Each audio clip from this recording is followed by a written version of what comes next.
Hello, dear students. So today again we continue redox reaction and equivalent concept. आज हम लोग start करने जा रहे हैं इक्विवेलेंट कॉन्सेप्ट और आज हम लोग बात करेंगे the term known as equivalent weight and the term known as valency factor, जिसको हम लोग एन फैक्टर भी कहते हैं, उसकी हम बात करेंगे. सो देखिए, पहली बात की जैसा कि हम लोगों ने बात करी पहले भी, जब हम लोग मोल कॉन्सेप्ट पढ़ रहे थे हम लोग, तो मोल कॉन्सेप्ट पढ़ने से पहले हम लोगों ने मोलर मास या मॉलिक्यूलर वेट क्या होता है वो निकालना सीखा था. उसी प्रकार से जब हम लोग इक्विवेलेंट कॉन्सेप्ट की बात करेंगे तो सबसे पहले हम लोग इक्विवेलेंट वेट निकालना सीखेंगे. तो देखिए, हम बात करते हैं सबसे पहले about what is the meaning of word equivalent weight. ये क्या है या इसकी डेफिनेशन क्या है या इसे कैसे कैलकुलेट किया जाता है, उसकी हम बात कर रहे हैं. तो पहली बात देखिए, हम लोग पहले यहाँ पर इसको बेसिकली ना समय के साथ ये इवॉल्व हुआ, आप ये कह सकते हैं. तो जो क्लासिकल डेफिनेशन थी, ओल्ड डेफिनेशन थी, पहले हम उसकी बात करते हैं, फिर हम लोग जो मॉडर्न कॉन्सेप्ट है उसकी हम बात करेंगे. देखिए, बिकॉज जो क्वेश्चन है हमारे पास दोनों तरह से पूछे गए हैं, जेई में भी और मेडिकल में भी, तो हमें दोनों आइडिया होने चाहिए, क्लासिकल कॉन्सेप्ट भी होना चाहिए और मॉडर्न कॉन्सेप्ट. तो क्लासिकल कॉन्सेप्ट क्या कहता है कि इक्विवेलेंट वेट क्या होता है. पहले मैं डेफिनेशन लिखता हूँ, समझाता हूँ आपको. Equivalent weight of any element और substance of any element or substance is the weight which combine or replace 1 gram of hydrogen, comma 8 gram of oxygen or 35.5 gram of chlorine. 35.5 gram of fluorine. ये old classical definition है कि equivalent weight किसी element या substance का वह wait है जो hydrogen के 1 ग्राम से, ऑक्सीजन के 8 ग्राम से या क्लोरीन के 35.5 ग्राम से या तो रिएक्ट कर जाए, कंबाइन हो जाए, या उसे रिप्लेस कर दे. मतलब कि व्हाट आई मीन टू से कि किसी सब्सटेंस का इक्विवेलेंट वेट वह वेट होता है जो हाइड्रोजन के 1 ग्राम को, ऑक्सीजन के 8 ग्राम को, क्लोरीन के 35.5 ग्राम से रिएक्ट कर जाए या उसको रिप्लेस कर दे, known as equivalent weight. Example से समझिए. आपसे पहले एग्जाम्पल लेता हूं मैं ऑक्सीजन के टर्म में. विद रेस्पेक्ट टू ऑक्सीजन की हम बात करते हैं. मैं एक बेसिक सी इक्वेशन लिखता हूं, उससे समझने की कोशिश करता है. It is Mg plus O2 gives MgO. Balance करना चाहूं तो मैं, ये आपका बैलेंस हो गया. अब देखो, यहां हमें इक्विवेलेंट वेट निकालना है मैग्नीशियम का, और डेफिनेशन क्या बोलती है कि हम यहाँ ऑक्सीजन की बात कर रहे हैं, तो मैग्नीशियम का वह वेट जो ऑक्सीजन के 8 ग्राम से कंबाइन हो जाए, वह मैग्नीशियम का इक्विवेलेंट वेट होगा. उससे पहले देखिए, हमने जो पहले पढ़ा है यूजिंग मास कॉन्सेप्ट, ये कितना है कि भाई 2 × 24 ग्राम, 2 मोल ऑब्वियसली. ये कंबाइन कर रहा है 32 ग्राम ऑक्सीजन से, तो हमें मैग्नीशियम का वह वेट निकालना है जो ऑक्सीजन के 8 ग्राम से रिएक्ट करे, 8 ग्राम से कंबाइन करे. ये वेट क्या है? ये ऑक्सीजन के 32 ग्राम से कंबाइन कर रहा है, रिएक्ट कर रहा है. तो हमें किस लिए निकालना है? 8 ग्राम. तो हम क्या करेंगे? सिंपली फॉर, तो हम लोग जानते हैं कि भाई 8 ग्राम के लिए कितना हो जाएगा भाई? It is simply using unitary concept. पहले आप क्या निकालेंगे?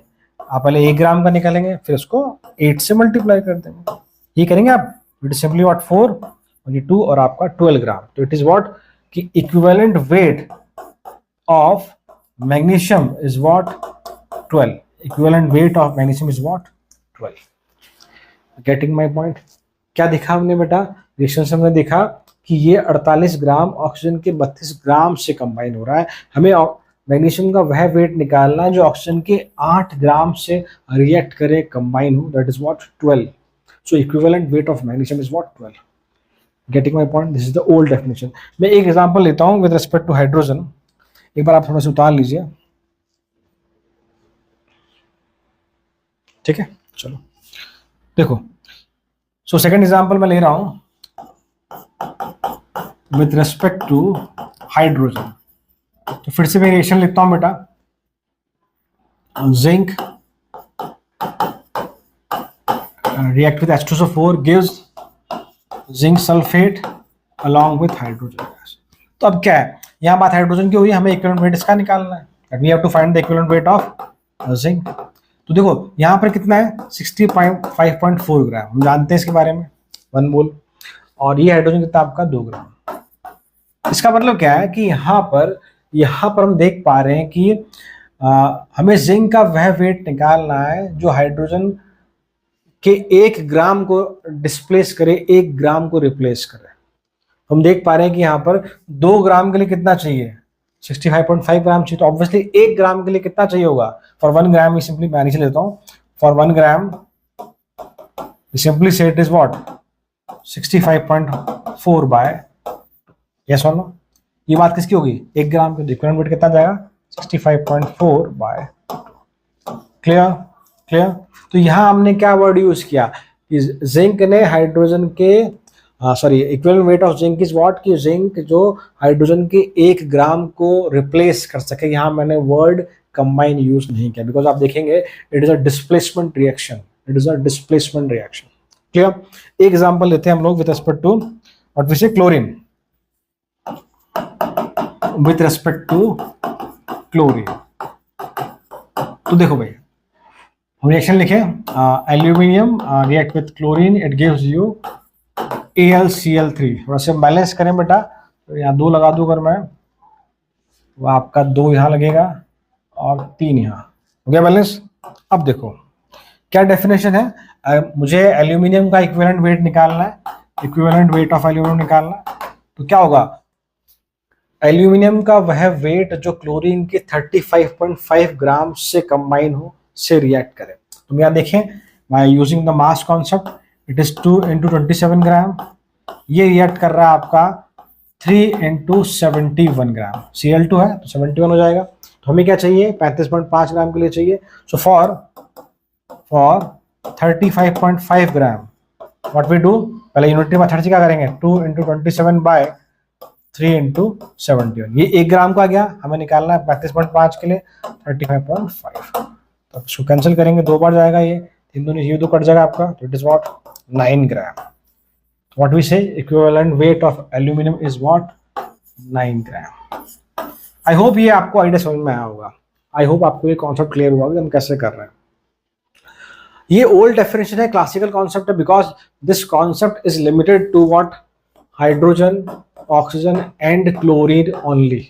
अगर मान लो एल्यूमिनियम का रिएक्शन किसी और सब्सटेंस से हो अपार्ट फ्रॉम दीज 3, तो हम क्या करेंगे, तो उस केस में ये कॉन्सेप्ट डिफाइन नहीं है, इसलिए it is not the old concept. But अगर आप क्वेश्चन देखेंगे तो आपको इस टॉपिक में भी क्वेश्चन मिले हुए हैं, यस सुनो। तो अब मैं आता हूँ मॉडर्न कॉन्सेप्ट पे। तो मॉडर्न कॉन्सेप्ट कुछ नहीं है, सिंपल से आपको डायरेक्टली फॉर्मूला ध्यान रखना है, दैट इज मॉडर्न कॉन्सेप्ट कह लीजिए आप, तो it is what equivalent weight is simply atomic weight कह लीजिए, अगर एटम की बात कर रहे हैं, मॉलिक्यूल की बात कर रहे हैं तो मॉलिक्यूलर वेट कह लीजिए, या अगर हम सॉल्ट की बात कर रहे हैं तो आयनिक वेट कह लीजिए, अपॉन वैलेंसी फैक्टर, या जिसको हम लोग एन फैक्टर भी बोलते हैं। दिस इज द फॉर्मूला, बस ये फॉर्मूला। अब देखो हमें सब पता है, हम जानते हैं एटॉमिक वेट कैसे निकालते हैं, मॉलिक्यूलर वेट कैसे निकालते हैं, सॉल्ट है तो आयनिक वेट कैसे निकालते हैं, हम सबको आता है ये चीज। What we have to learn that how to calculate valency factor और how to calculate n factor. मैंने आपको एन फैक्टर का एक बेसिक आइडिया दिया था लास्ट लेक्चर में जब हम लोग बात कर रहे थे बैलेंसिंग की, यस सुनो, उसी को हम आगे आज ले जाएंगे। तो अब हम लोग बात करेंगे that is what about the term n factor, की एन फैक्टर कैसे निकाला जाता है। तो हम लोग यहाँ सीखेंगे एन फैक्टर किस चीज का। देखो हम यहाँ बात करेंगे एन फैक्टर ऑफ एसिड का, हम बात करेंगे एन फैक्टर ऑफ बेस का, हम बात करेंगे एन फैक्टर ऑफ सॉल्ट का, और साथ में हम लोग बात करेंगे n factor for redox reaction, that is what for oxidising agent and reducing agent. इसके लिए हम एन फैक्टर की बात करेंगे। तो आज के लेक्चर में हम लोग ये तीनों पढ़ेंगे और नेक्स्ट क्लास में मैं बात करूंगा अबाउट द रिडॉक्स रिएक्शंस, ठीक है। तो हम लोग स्टार्ट करते हैं n factor. First put the heading that is calculation of n factor. With adding calculation of n factor या वैलेंसी फैक्टर, दोनों बातें सेम है। आप एन फैक्टर लिखें, वैलेंसी फैक्टर लिखें, कोई फर्क नहीं पड़ता उससे। तो पहले हम लोग बात कर रहे हैं फॉर एसिड्स, फॉर एसिड। देखो एसिड के एन फैक्टर को बेसिसिटी कहा जाता है। क्या कहते हैं इसको हम लोग बेसिसिटी बोलते हैं, थोड़ा रिवर्स है। और बेस के एन फैक्टर को हम लोग बोलते हैं एसिडिटी। एसिड के एन फैक्टर को हम कहा जाता है बेसिसिटी। तो कंफ्यूज नहीं होना अगर मैं कहता हूँ बेसिसिटी या मैं कहता हूँ कि एन फैक्टर ऑफ एसिड या वैलेंस फैक्टर ऑफ एसिड, तीनों बातें सेम ही है, ठीक है। तो बहुत सिंपल सा, कुछ नहीं है, डेफिनेशन लिख लेते हम लोग। नंबर ऑफ, एक और चीज जैसे मैंने बात रखी थी कि एटॉमिक वेट, मॉलिक्यूलर वेट, आयनिक वेट सब एक मोल के लिए होता है। तो ध्यान रखना एन फैक्टर हमेशा पर मोल डिफाइन होता है। आप चाहे तो नोट बना के लिख लीजिएगा कि एन फैक्टर डिफाइन फॉर पर मोल। जो मैं फॉर्मूला लिखा था अभी थोड़ी देर पहले, उसके नीचे लिख लेना कि एन फैक्टर या valency factor is defined for 1 mole, defined for पर मोल, ठीक है। चलो, so number of H plus ion liberated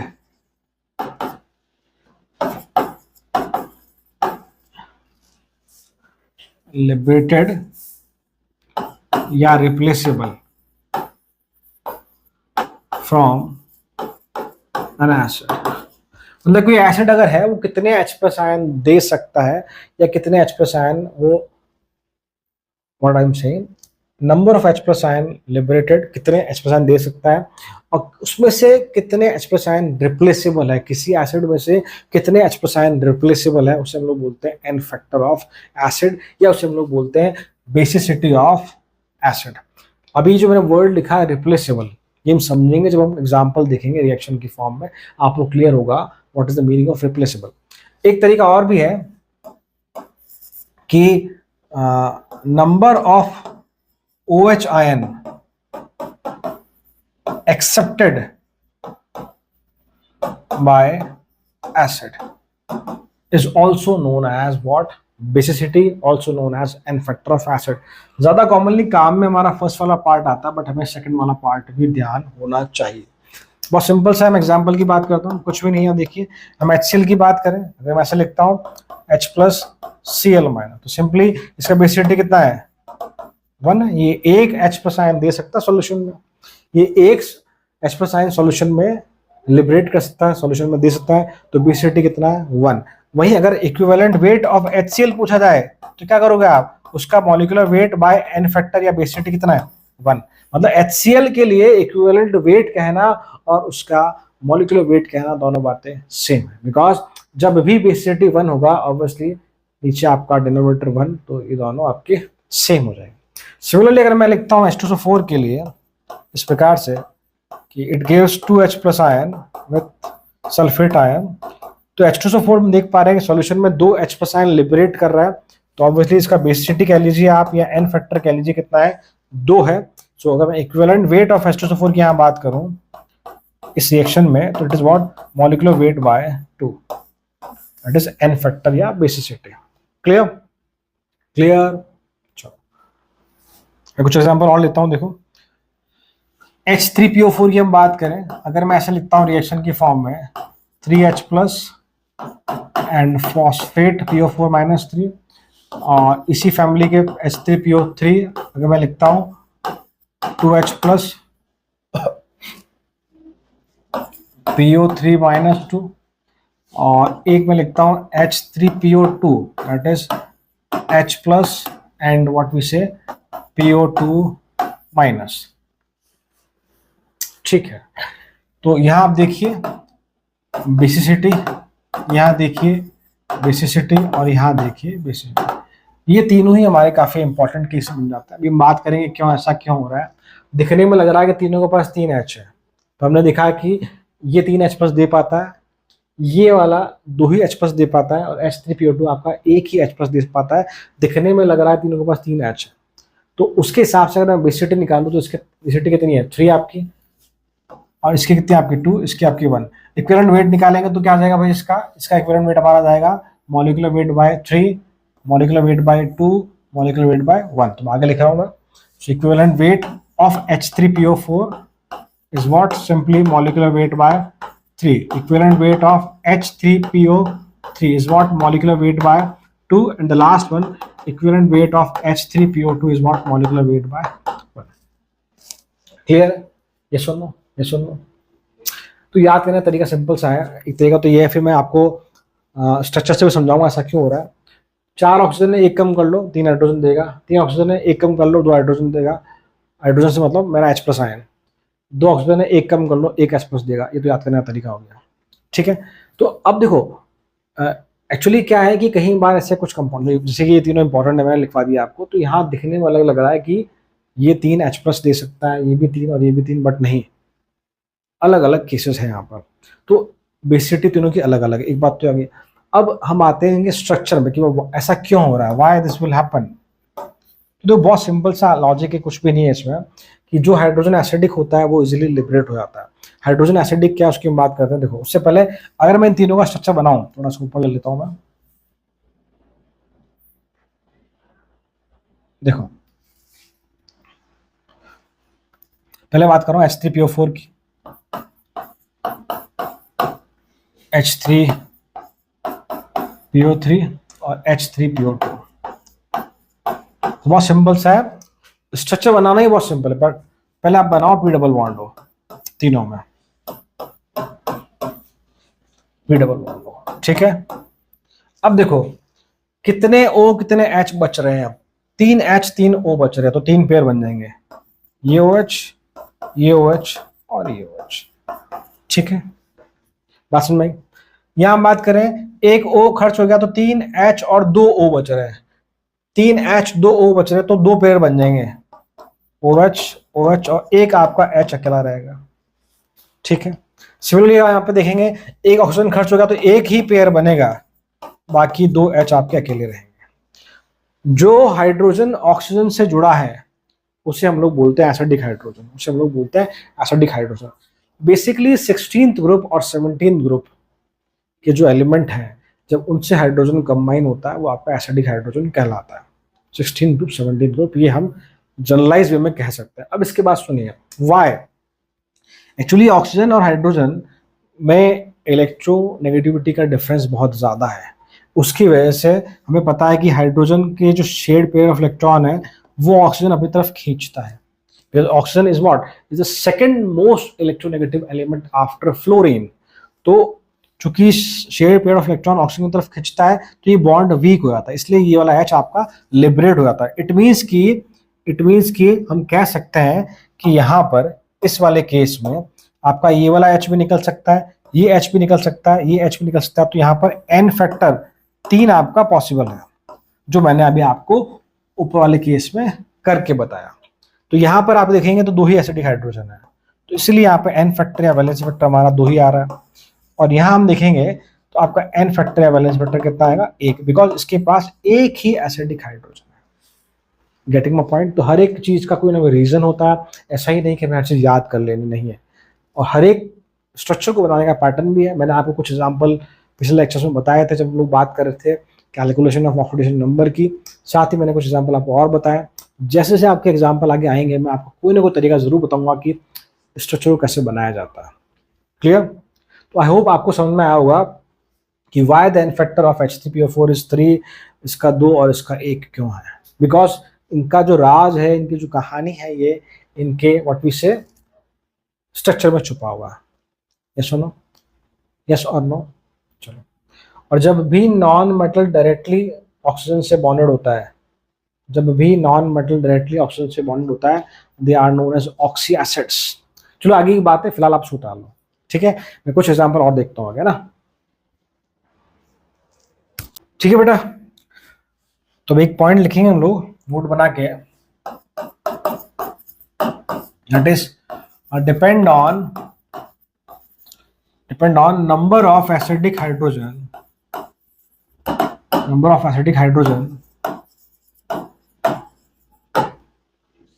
number of salts can be produced.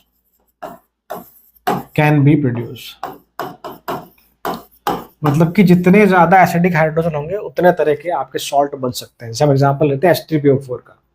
For example H3PO4 हम लोग जानते हैं कि H3PO4 में आपके पास 3 एसिडिक हाइड्रोजन है, तो वो 3 तरह के सॉल्ट बना सकता है। सॉल्ट के लिए क्या करेंगे, सिंपली आप एसिड को बेस से रिएक्ट करा देंगे। तो पहला हम करते हैं कि H3PO4 react with 1 mole of NaOH। तो क्या बनेगा हमारा, देखो ढंग से सुनना इस चीज को। तो it is what, it is NaH2PO4 plus water molecule. मैं आपको समझाऊंगा, मैं रिएक्शन घबराने की जरूरत नहीं है। और एक बार हम करते हैं कि H3PO4 react with 2 mole of NaOH, so it gives you Na2HPO4 with 2 mole of water। और एक बार हम NaOH का 3 मोल लेते हैं, H3PO4 plus 3 mole of NaOH gives Na3PO4 plus 3 mole of water। अब समझने क्या, देखो मैं आपसे यहाँ बेसिसिटी या एन फैक्टर अगर पूछूं, यहाँ आपसे बेसिसिटी पूछूं और यहाँ आपसे बेसिसिटी पूछूं तो अलग अलग है। यहाँ बेसिसिटी आपका 1 है, यहाँ आपका 2 है, यहाँ आपका बेसिसिटी 3 है। अब देखो कैसे ढंग सुनना। हमने क्या कहा था, number of replaceable H plus ion is what the basicity of acid, कि एक एसिड कितने H प्लस आयन लिबरेट कर सकता है या कितने H प्लस आयन उसके रिप्लेस किया जा सकता है। तो देखेंगे यहाँ 3 H थे, अब यहाँ 2 H रहे, इसका मतलब OH ने 1 H कंज्यूम कर लिया और 1 मोल वाटर बन गया। तो यहाँ पर एक H प्लस आयन रिप्लेस हुआ है, that's why n factor is what 1। तो यही अगर मुझसे इसका इक्विवेलेंट वेट पूछा जाए तो it is simply what molecular weight by n factor या बेसिसिटी। इसका मॉलिक्यूलर वेट 98 होता है, जो आपका H2SO4 का होता है उतना इसका होता है। बात समझ में।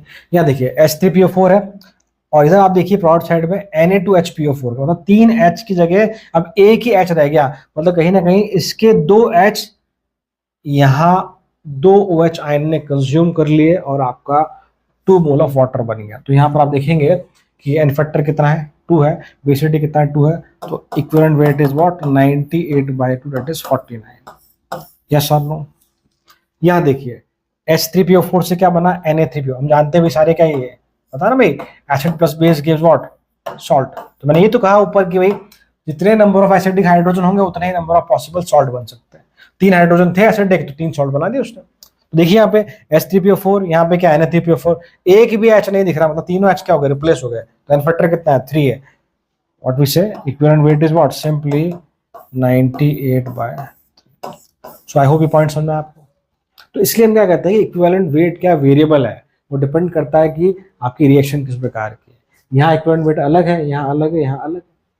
जितने तरह के पॉसिबल हमारे पास व्हाट वी से जितने नंबर ऑफ एसिडिक हाइड्रोजन होंगे उतना तरह से आप इक्विवेलेंट वेट को डिफाइन कर सकते हो, कैलकुलेट कर सकते हो।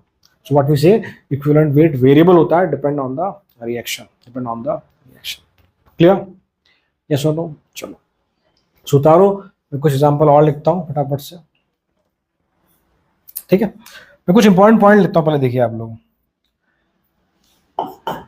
जैसे हमने बात करी H3PO4, H3PO3 और H3PO2 की, उस तरह से एक एग्जांपल और इंपॉर्टेंट है हमारा, that is boric acid.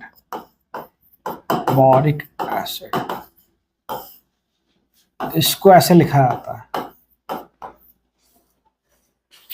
BOH whole thrice. अब दिखने में क्या लग रहा है, बेस है ये, इसको ऐसे भी लिखते हैं, और H3BO3।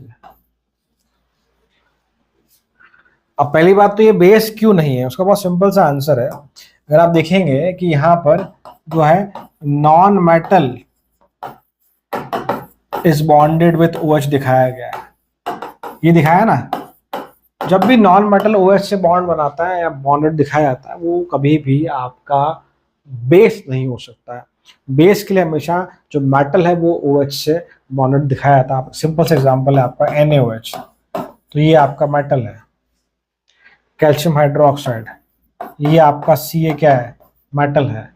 पोटेशियम हाइड्रोक्साइड, पोटेशियम क्या आपका मेटल है। तो पहली बात तो क्या है, नॉन मेटल अगर आपका OH से बॉन्डेड दिखाया जाता है तो कभी भी वो आपका बेस नहीं हो सकता है।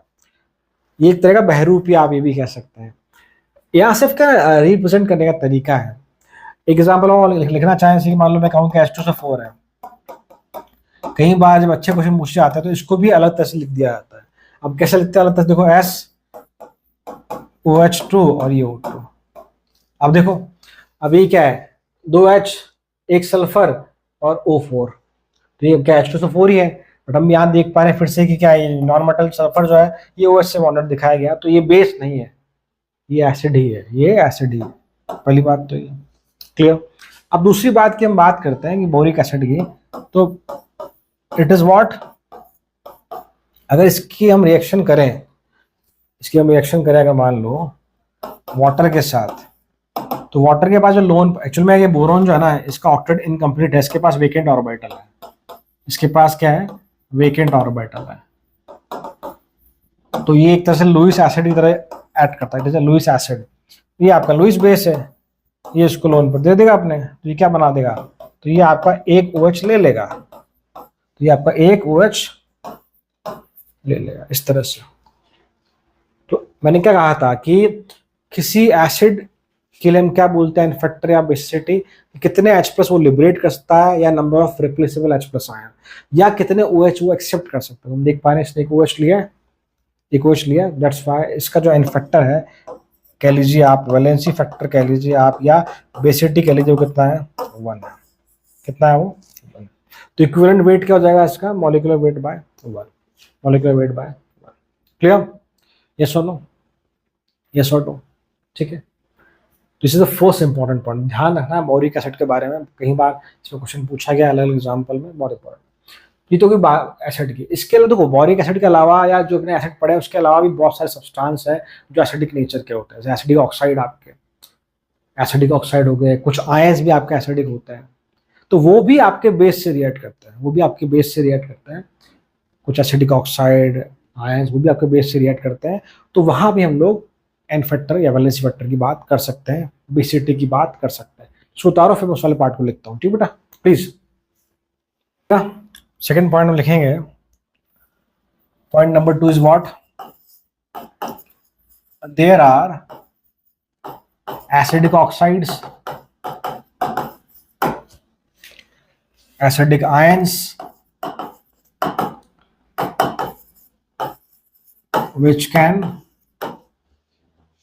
react with bases, acidic ion as well as acidic salt भी होता है, acidic ion and acidic salts which can react with bases। Example तो आप लिखिए, मान लो मैं कहूँ कि एसिडिक ऑक्साइड CO2 आपका, इट इज व्हाट, हम लोग जानते हैं कि नॉन मेटलिक ऑक्साइड जो होता है वो आपका एसिडिक नेचर का होता है इन जनरल। तो CO2 को अगर मान लो मैं किसी बेस से रिएक्ट कर रहा हूँ कैल्शियम हाइड्रोक्साइड के साथ, it gives you CaCO3 along with water molecule, that is salt plus water. तो चूंकि ये आपका एसिडिक नेचर का है तो ये आपका बेस से रिएक्ट कर सकता है। तो अब देखेंगे CO2 ने आपके 2 OH आयन को न्यूट्रलाइज किया है, तो अगर मैं इसके बेसिसिटी की बात करूं, कितना आपका 2, तो इक्विवेलेंट वेट की मैं बात करूंगा तो क्या, molecular weight bye 2, that is 22। किसका, CO2 का। ये सुन लो, क्या हम ऐसा कर सकते नहीं कर सकते, बताओ, कर सकते बेटा। एक एग्जांपल और देखो, NH4Cl प्लस NaOH। अब जो NH4Cl ये हमारा क्या है, it is also an acidic salt. ये किससे बना हुआ है, ये आपके NH4OH वीक बेस और HCl स्ट्रॉन्ग एसिड, ये दोनों पेरेंट है ना भाई, इन दोनों की रिएक्शन से क्या होगा, ये H2O बाहर निकल जाएगा और पीछे क्या बनेगा, NH4Cl बन गया। तो NH4Cl में जो स्ट्रॉन्ग कंपोनेंट वो क्या है, वो एसिड है, HCl इज स्ट्रॉन्ग एसिड, तो ये आपका एसिडिक सॉल्ट है, it is your acidic salt. और इसको हम लोग ऐसा भी कहते हैं कि NH4+ is what, an acidic ion, पर उसकी मैं फिलहाल बात नहीं कर रहा। तो ये क्या बनाएगा, it gives you NH3 plus water along with NaCl। तो मैं देख पा रहा हूं कि यहाँ पर एक OH आयन के आप यूटिलाइज हुआ है, तो इसका जो इक्विवेलेंट वेट वो होगा molecular weight bye basicity. Basicity कितनी होगी, 1, कितनी होगी, गेटिंग माय पॉइंट, बात समझ में आ रही। तो जो हम बात करते हैं वैलेंसी फैक्टर या बेसिसिटी की बात करते हैं एसिड के लिए, वो सिर्फ और सिर्फ एसिड तक ही सीमित नहीं है। वहाँ आप एसिडिक ऑक्साइड के एग्जाम्पल भी देखते हैं, एसिडिक आयंस भी देखते हैं, एसिडिक सॉल्ट्स भी देखते हैं। ये सुनो, तो ये हमने जो पहला कैटेगरी था, that is what the valency factor या एन फैक्टर ऑफ एसिड की बात करी। तो हम बात करते हैं वैलेंसी फैक्टर या एन फैक्टर ऑफ बेस, जिसे हम लोग बोलते हैं acidity. Clear?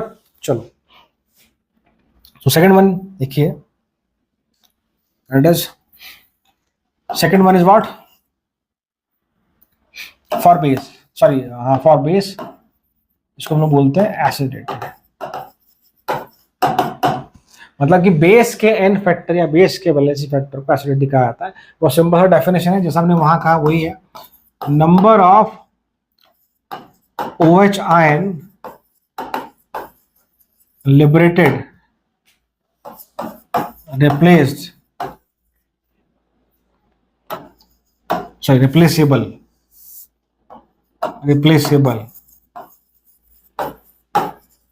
for a base, कि कोई जो बेस है वो कितने OH आयन लिबरेट कर सकता है या किसी बेस से कितने OH आयन रिप्लेस किए जा सकते हैं, वो उसका एसिडिटी कहलाता है। या number of H+ ion accepted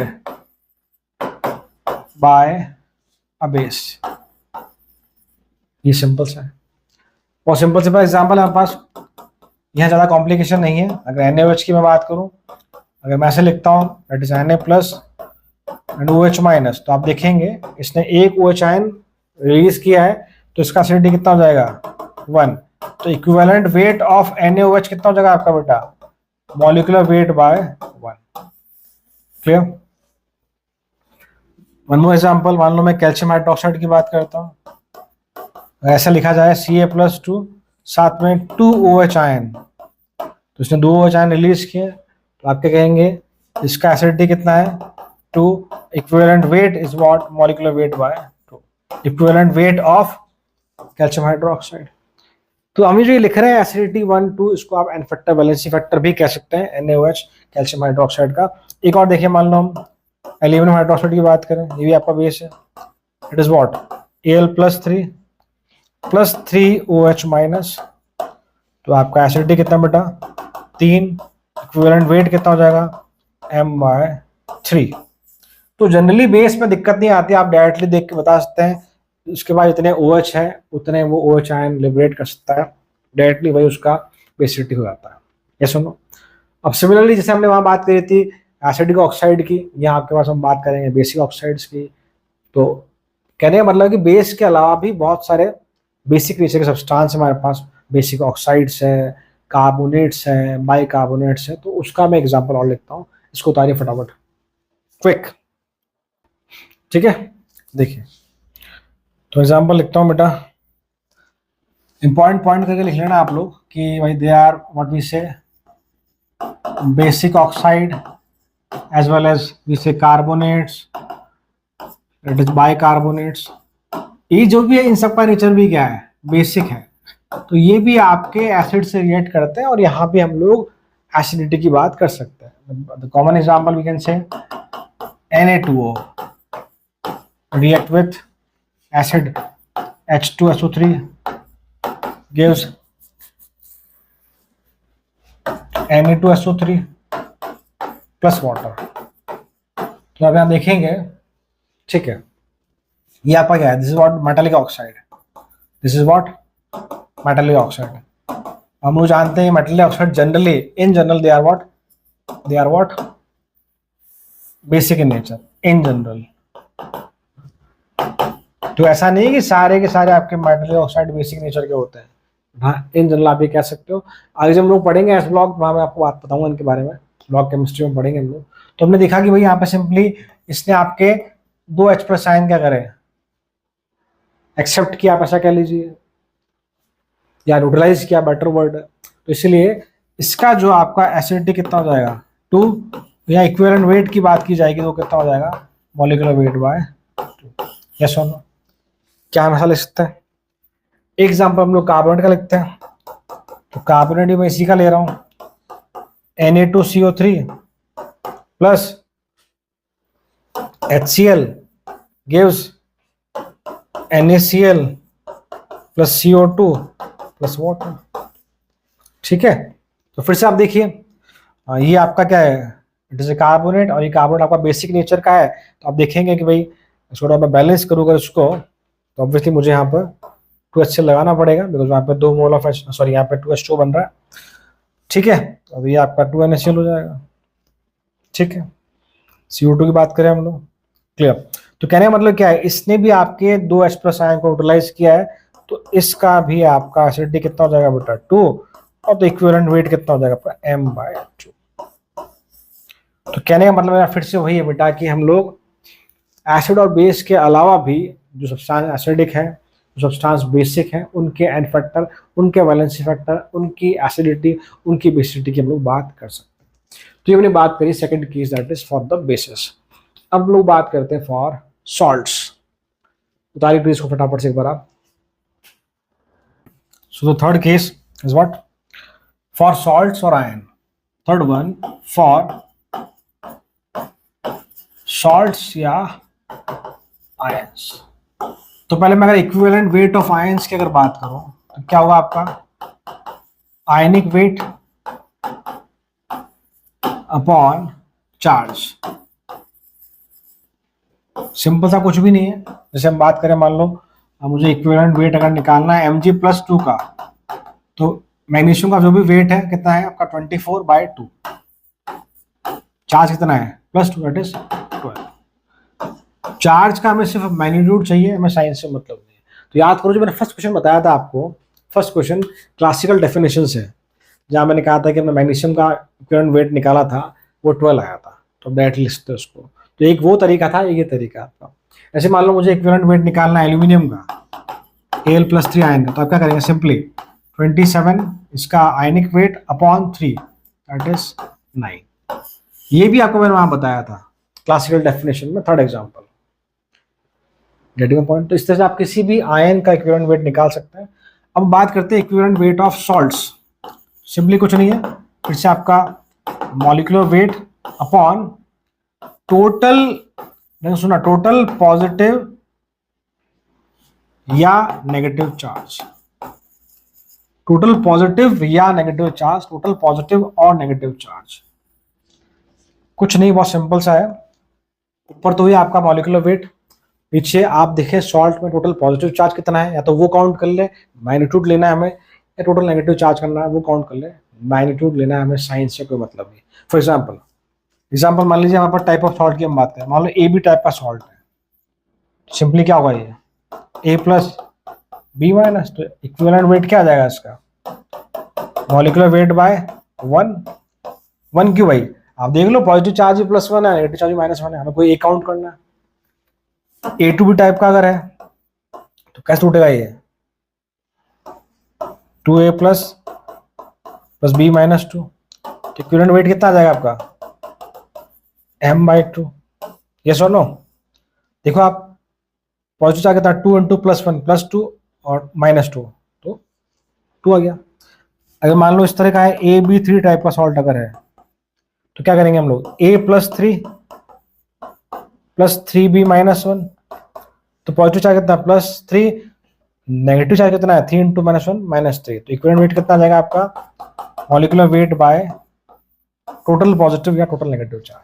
I hope आपने पढ़ा हो बेटा मेरे हिसाब से अर्ली क्लासेस में। अगर AXPY टाइप का सॉल्ट अगर होता है तो कैसे टूटता है हमेशा, वो टूटता है हमेशा X A+Y and YB-X। I hope you know about this thing.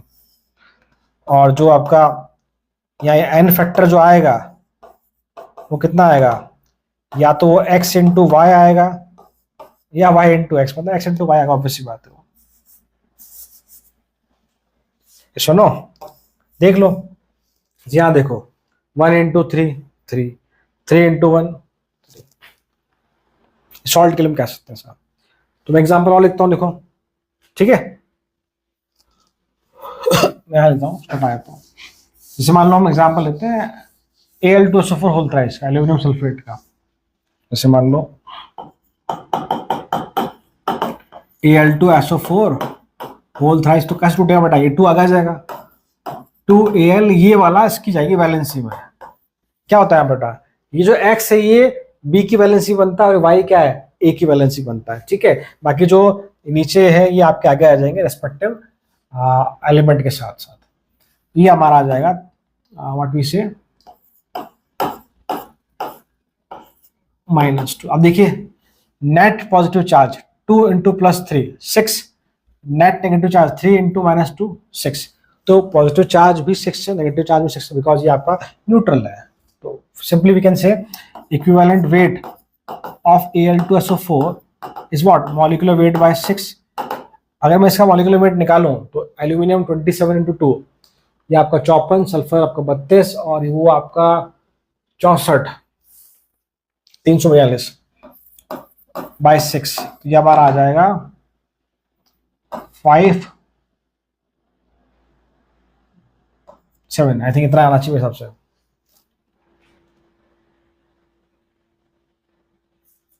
ठीक है। हाँ, एक और तरीका है कि मान लो अगर इसको मैं आयनिक फॉर्म में निकालूं, क्योंकि हमें पता है कि Al2SO4 होल थ्राइस में 2 आयन है आपके, एक केटायन है एक एनायन है, तो वो भी काम करेगा।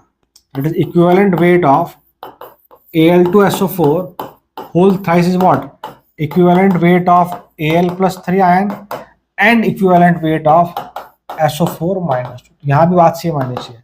तो कैसे निकालते हैं हम लोग आयन का वेट, उसका आयनिक वेट अपॉन एन फैक्टर। कितना आयनिक वेट 27, कितना चार्ज है 3, प्लस सल्फर 32 और ये 64 96 बाय कितना चार्ज है आपका 2। क्या मैं सही कर रहा हूँ? ठीक है, इट इज व्हाट 9 प्लस आपका 48, दैट इज अगेन 57। तो आप देख पाएंगे ये दोनों वैल्यू आपकी सेम है। तो आप ऐसे भी निकाल सकते हैं, कोई दिक्कत वाली बात नहीं है। यस और नो? तो ये हमने आज बात करी about the valency factor, about the n factor, acidity, basicity for acid, base and salt, and the basic idea of equivalent weight. Next class में हम लोग बात करेंगे what we say valency factor कह लीजिए, एन फैक्टर कह लीजिए, for redox reaction, for oxidising agent, for reducing agent, जो कि बहुत इंपॉर्टेंट है।